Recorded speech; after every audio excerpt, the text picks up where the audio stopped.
What's up, everyone? Welcome to today's video. Welcome to the Video Game Five School channel. Thank you very much for tuning in. Before I jump into the video, I wanted to go ahead and do another shout out and say thank you very much for 10,000 subscribers. You guys rock. I hardly even ask for subs, but you guys even decide that you're still going to tap in nonetheless. Today, we're going to have a conversation surrounding Gotham Knights. This conversation continues to come up, and it's something that I haven't talked about in the last few days. So I noticed something on playing just the other day, 2nd of November. I logged into my Xbox version and I realized that the game was actually playing better. I think the developers are kind of tweaking the game little by little, and the performance was actually pretty good for the 27 or so minutes that I played. I had to go back to my PC version because I'm trying to beat New Game Plus on there, and then I'm going to come back to console, and then I'm going to continue from there.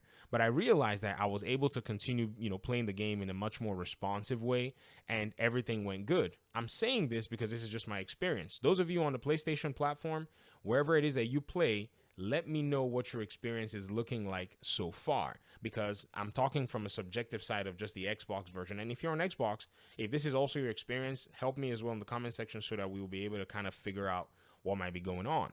One of my audience members mentioned something. They said, this game is not playable at 30 FPS. This was a recent comment. I've had these same comments in the past few days and weeks as well. So this is not unique to this one comment. Now, I think this is probably coming from a position of, say, maybe someone talking about having played 60 FPS before, just recently for a new game, and then going back to 30 FPS being a jarring experience. Now, to say it's unplayable doesn't seem to be a thing of everybody's experience. I think that's more subjective, and I can understand, going from 60 back to 30 can be really weird. In fact, for me, I'm going to be honest with you, Bloodborne is a game that I really want to play, but it is only available at 30 FPS. I'm waiting. Hopefully we'll hear some news by the time I become a grandpa that they're going to remake Bloodborne, or it's going to be a 60 FPS patch for the game. But if not, and I really want to play it, I'm going to go back and play it in 30 FPS. Me playing Gotham Knights on 30 FPS has not really ruined my fun. I will never say that the game is unplayable at 30 FPS. I've played at 30 FPS, I've played at 120 FPS for the game, and I can tell you that the game still remains enjoyable and playable.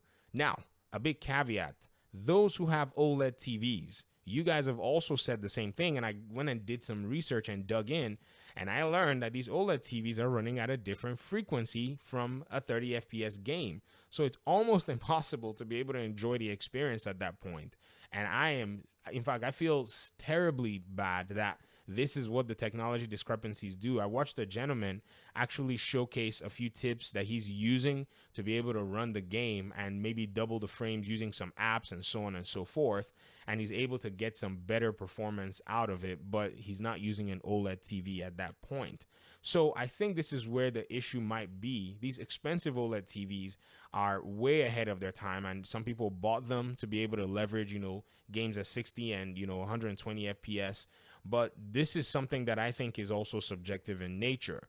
Because if you look at this game, Gotham Knights, you have to look at what the perception is on the outside and on the inside. Because it's like night and day almost. You look at the way it's been received, say on console like the Xbox, we can see reviews for that. We can't see reviews for PlayStation.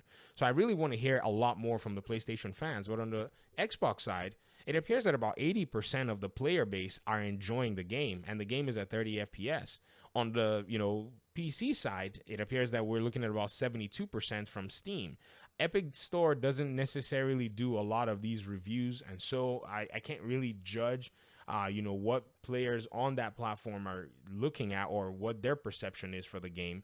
But it is seeming like there is a big discrepancy when these comments are made. And so I can also understand that maybe some people don't want to take the risk and say, I don't want to go ahead and go throw my money into this game because I don't really know how it's going to perform or if I'm going to like it at 30 FPS. And that's actually a big deal. I commend anybody who's taking their time and making sure they're not jumping in. But there are options that are out there. Game Share is one of them on the PlayStation version. This is how a lot of people have been able to show the game to their friends.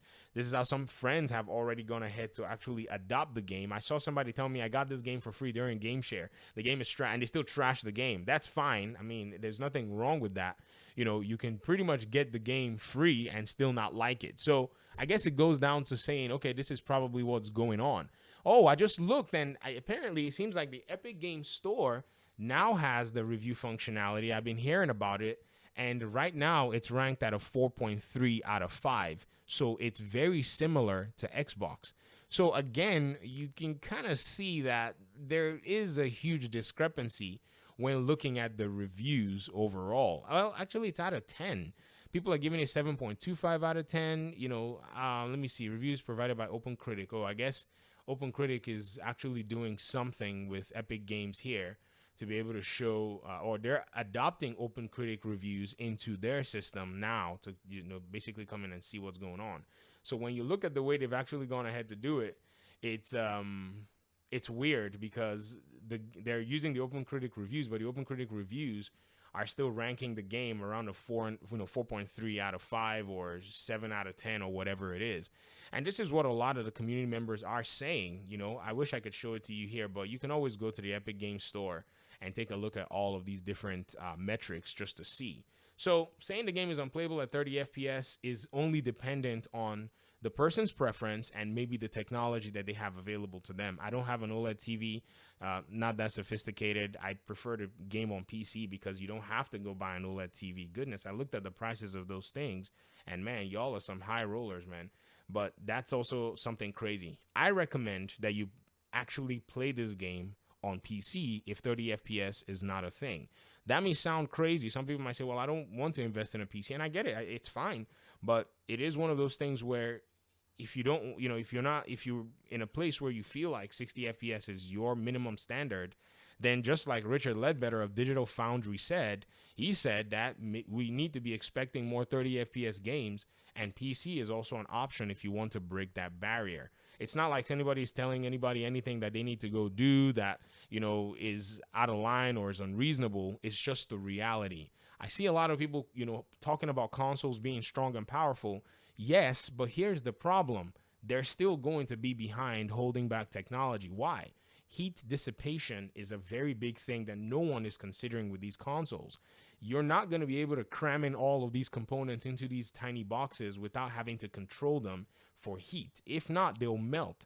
PC gamers have to spend significant amounts of money working on their cooling and their cooling and airflow systems in their big machines. This is a big consideration. It's physics. You cannot do anything about it. So you can talk about how, powerful these consoles are, but how much work can they offer in a realistic sense? How much can they break the physics barrier and give you performance and also maintain cooling in such a small box for such a small price? When you factor all this in, you're going to see that there's a huge limitation here. All right, I want to hear your thoughts in the comment section. Thanks so much for watching, and hopefully we'll talk pretty soon in another one. Peace out.